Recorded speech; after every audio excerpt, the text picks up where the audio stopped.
Tisha B'Av, le 9 Av. Comment célébrer aujourd'hui le 9 Av? Alors, Tisha B'Av, ce fut dans le passé un jour de catastrophe et de drame pour notre peuple, pour le peuple juif. C'est le jour où dans le désert, les explorateurs reviennent et découragent Israël d'entrer sur sa terre. C'est le jour de la destruction terrible des deux temples. Et puis, Tisha B'Av, c'est aussi de nombreuses guerres et souffrances de l'histoire qui ont frappé notre peuple ce jour-là, le 9 Av.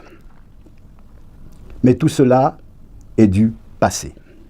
Alors aujourd'hui, nos maîtres affirment, déjà du temps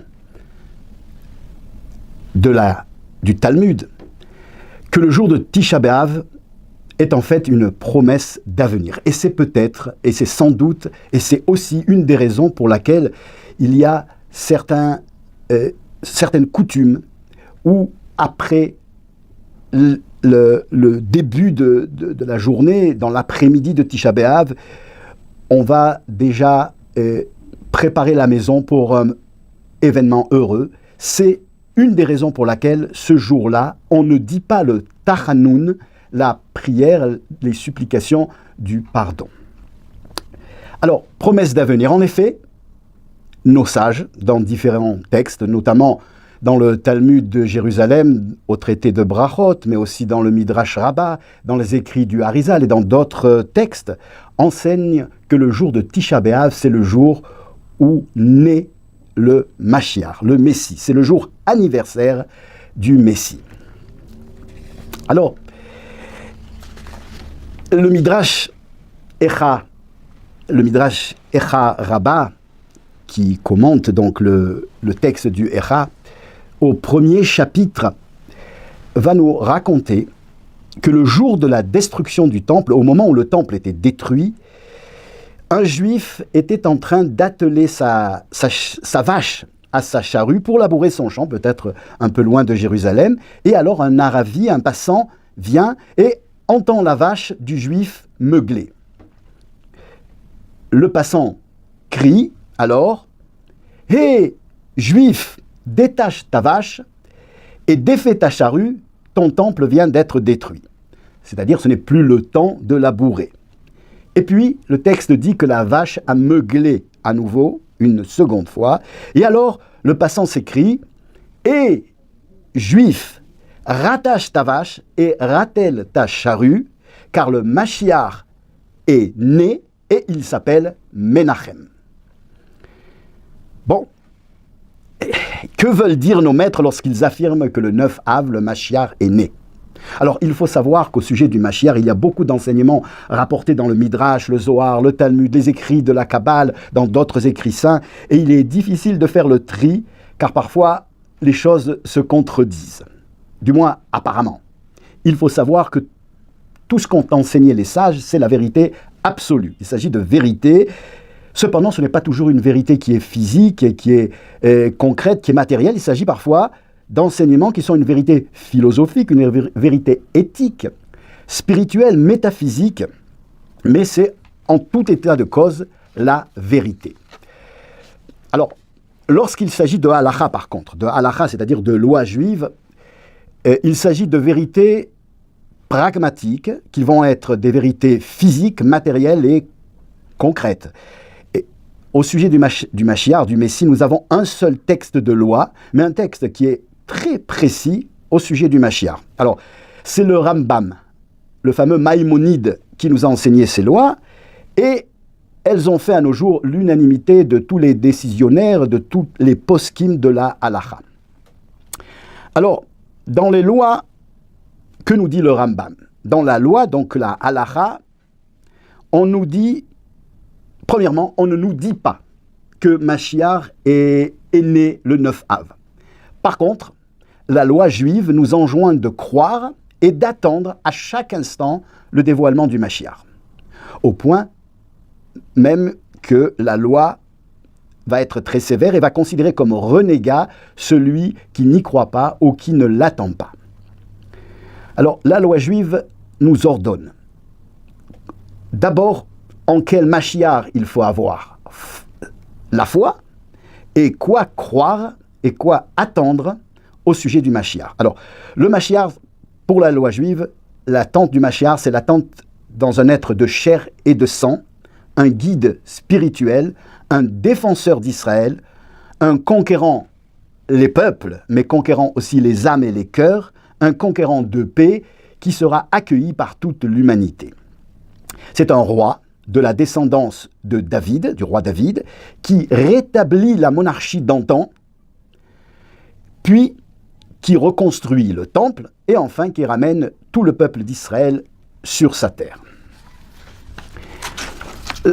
La loi juive va ensuite nous définir des critères très précis pour l'identifier, pour identifier le Messie, et la loi juive va nous enjoindre que si l'on trouve un grand maître au charisme royal de la descendance du roi David, ressemblant au roi David dans sa piété et son érudition, et qui apporte la lumière à toute la Torah, dans toutes les matières de la Torah par son enseignement, et qui prend parti pour la défense et la victoire du peuple juif, qui va guerroyer pour Dieu, et qui pousse tout le peuple juif à progresser dans la Torah, qui colmate les brèches spirituelles du peuple juif, eh bien, la halacha, la loi juive, nous enjoint de reconnaître en lui le Mashiach, le Messie. Mais pas seulement de reconnaître en lui le Messie, mais aussi de faire campagne pour lui, et peu importe. Peu importe ce qui arrive, ou ce qui lui arrive, ou lui arrivera, tant que son œuvre qu'il a commencé réussit, ou tant qu'il n'est pas assassiné, il est toujours, pour la loi juive, le Mashiach. Et ce, nous dira le Rambam, parce que c'est ainsi que Rabbi Akiva se comporta au sujet de Bar Korba. Le Rambam précise ceci, ce que nous venons de dire, que peu importe ce qui arrive ou ce qui arrivera, tant qu'il n'est pas assassiné ou tant qu'il n'échoue pas dans sa mission, on doit continuer à le considéré comme le Mashiach. La loi statue qu'il est le Mashiach parce que il sait, lui, le Rambam, que dans toutes les matières de la Torah, que ce soit le Talmud, que ce soit le Midrash, que ce soit les écrits de la Kabbale, etc., dans toutes les matières de la Torah, eh bien, il y a la prédiction qu'après l'apparition du Mashiach, une première apparition, après que de nombreux rabbins l'aient déjà reconnu en tant que Messie, en tant que Mashiach, eh bien, il disparaît à nos yeux physiques pour une certaine période, et pour enfin réapparaître et délivrer Israël, construire le temple et sauver l'humanité entière. C'est pourquoi, tant qu'il n'est pas prouvé qu'il a été assassiné, nous dira la halacha, ou qu'il a échoué dans sa mission, on le considère encore comme le Mashiach que la Torah nous a promis. Alors, que voulaient dire nos maîtres lorsqu'ils ont dit que le Messie est né le 9 du mois de Av? Alors, il y a une très belle explication rapportée par le Rabbi Tzadok de Lublin, Rabbi Tzadok HaKohen de Lublin, dans son livre Pri Tzadik.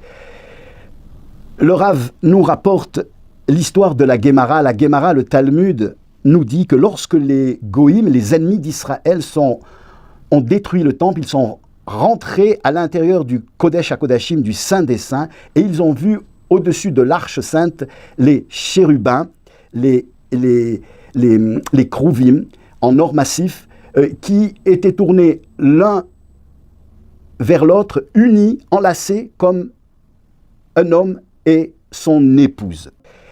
La position de ces krouvim, de ces chérubins, était le symbole et le témoignage du rapport intime entre Israël, le peuple juif, et Akadosh Baruch Hu, et l'Éternel. Lorsque les Juifs ne s'entendaient pas bien avec Dieu, le rapport n'était pas très fort, eh bien, les chérubins se donnaient le dos l'un à l'autre, et leurs ailes étaient pointées en sens inverse. Par contre, lorsque Israël et Akadosh Baruch Hu et le Saint béni soit-il étaient unis intimement, eh bien, les chérubins se faisaient face et ils se touchaient du bout des ailes. Lorsque les goïms rentrent, pénètrent à l'intérieur du Saint des Saints, le jour le plus terrible, le jour de la destruction du temple, ils retrouvent les krouvim en or massif qui sont liés l'un à l'autre comme un homme avec son épouse, nous dira le rabbi Tzadok. C'est parce que l'impact de la destruction du temple aura créé une teshuva, un retour à Dieu tellement intense qu'à ce moment-là, l'âme juive et Dieu étaient intimement enlacés, intimement liés, et que de cette liaison est né le Mashiach, dont le nom est Menachem. Le 9 Av,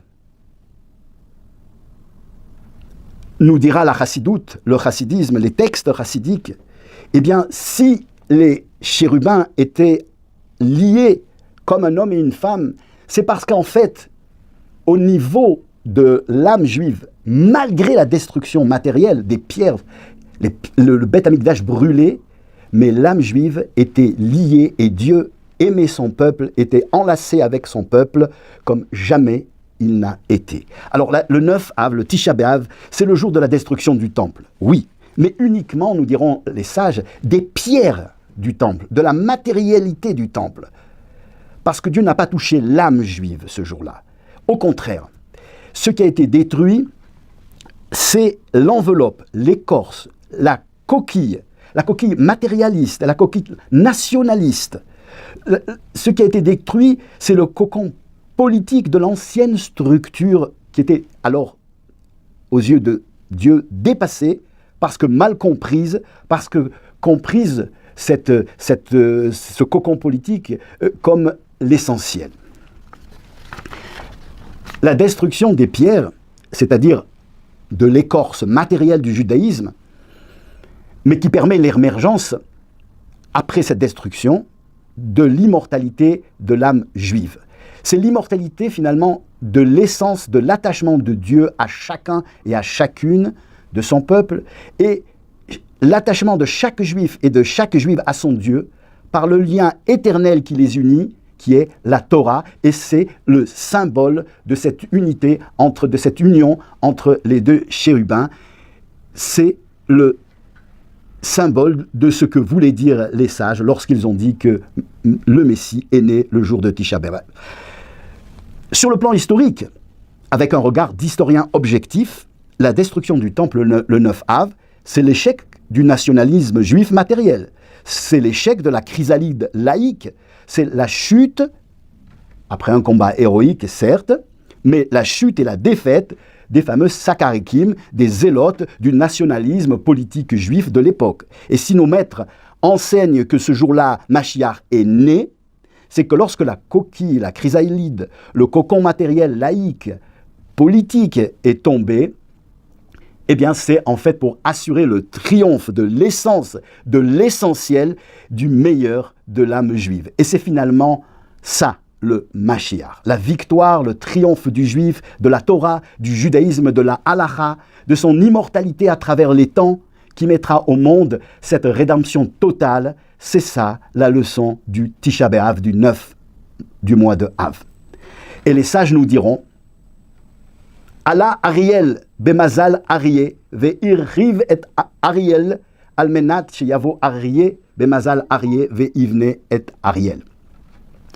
Je traduis, il est monté un lion dans le mois du signe du zodiaque, le lion, c'est-à-dire le mois de Av, pour détruire le lion de Dieu, c'est-à-dire le Beth Amikdash, afin que vienne un lion, c'est-à-dire Akadosh Baruch Hu, le Saint béni soit-il, Bemazal Arié, c'est-à-dire le mois de Av, dont le signe du zodiaque est le lion, pour reconstruire le lion de Dieu, qui est le troisième Beth Amikdash. Alors, la Géoula, la rédemption, le Mashiach, c'est donc l'aventure du triomphe d'un nationalisme politique, mais d'un nationalisme politique de l'essence de l'âme juive. Un nationalisme de la loi juive, de la pratique des commandements, de la justice de la Torah, de l'étude et de l'élévation spirituelle.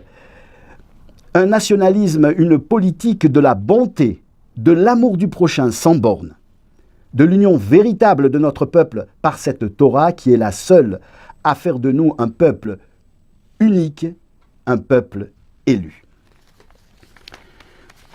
Mais c'est aussi un nationalisme, le Mashiach, une politique de l'amour infini que chaque juif, quel qu'il soit, ressentira pour chaque juif, quel qu'il soit. Cet amour du prochain, mais aussi ce respect et cet amour de chaque créature que Dieu aura créée. Nos sages diront qu'il est impossible d'imaginer la félicité, la paix, le bonheur et le progrès que ce bien-être politique amènera à cette époque-là à l'humanité. Et ce parce que l'on n'a jamais goûté à ce miel de cette ruche de millions de juifs unis et unissant toute l'humanité autour d'eux, parce que l'âme juive n'a jamais régné totalement sur le monde.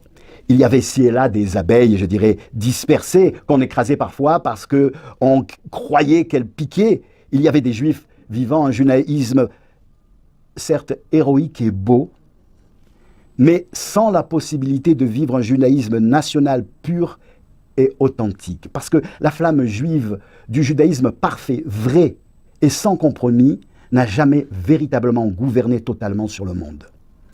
Mais lorsqu'elle triomphera, elle apportera finalement à l'humanité ce que l'humanité recherche depuis la nuit des temps. Et autour du roi Mashiach et du temple qui sera reconstruit par lui, tout le monde, oui, le monde entier, va s'y retrouver. Tout ce qui cherchait à travers les quêtes et les conquêtes, tout ce qui se cherchait eux-mêmes à travers les quêtes et les conquêtes, les essais, les espoirs déçus, les prières et les guerres, tout ce que n'ont pas trouvé finalement les Alexandre le Grand, les conquérants romains, les invasions barbares, les Attila et les Clovis, et les héros des grandes religions, les philosophes et les anarchistes, les hippies et tous les Che Guevara du monde. Et pour finir, eh bien finissons par la dernière loi du Rambam. Je vais traduire. En ce temps-là, il n'y aura plus là-bas ni famine, ni guerre, ni jalousie, ni compétition. Car les bienfaits seront diffusés à profusion et tous les délices comme la poussière de la terre. Et la seule préoccupation du monde sera uniquement la connaissance de l'Éternel. Et pour cela, les Juifs seront de grands sages, connaissant les choses secrètes et saisiront la sagesse divine dans leurs conditions humaines, comme il est dit, car la terre sera emplie de la connaissance de Dieu, comme l'eau recouvre la mer. Que ce soit le plus rapidement possible, dans la joie et l'allégresse. Si il y a encore une tristesse dans la fête, dans l'événement de Tisha B'Av, ce ne sera que aujourd'hui la nostalgie de cette période de félicité qui nous arrivera, que nous souhaitons le plus rapidement possible et le plus concrètement possible. Amen. Les éditions Torah Box, c'est des dizaines et des dizaines de livres pour les petits comme les plus grands, sur tous les sujets de la vie juive et abordés de manière accessible à tous. Paracha, histoire pour les enfants, construction personnelle, couple, Shabbat, fête juive, biographie. Chaque mois, c'est 2 nouveaux livres édités, vendus au prix les moins chers du marché et livrés partout dans le monde. Il vous suffit de les commander sur le site Torah Box à tout moment, pour les offrir à votre communauté, à vos proches ou pour renforcer vos connaissances avant les fêtes. Les éditions Torah Box, des livres sur mesure pour vous.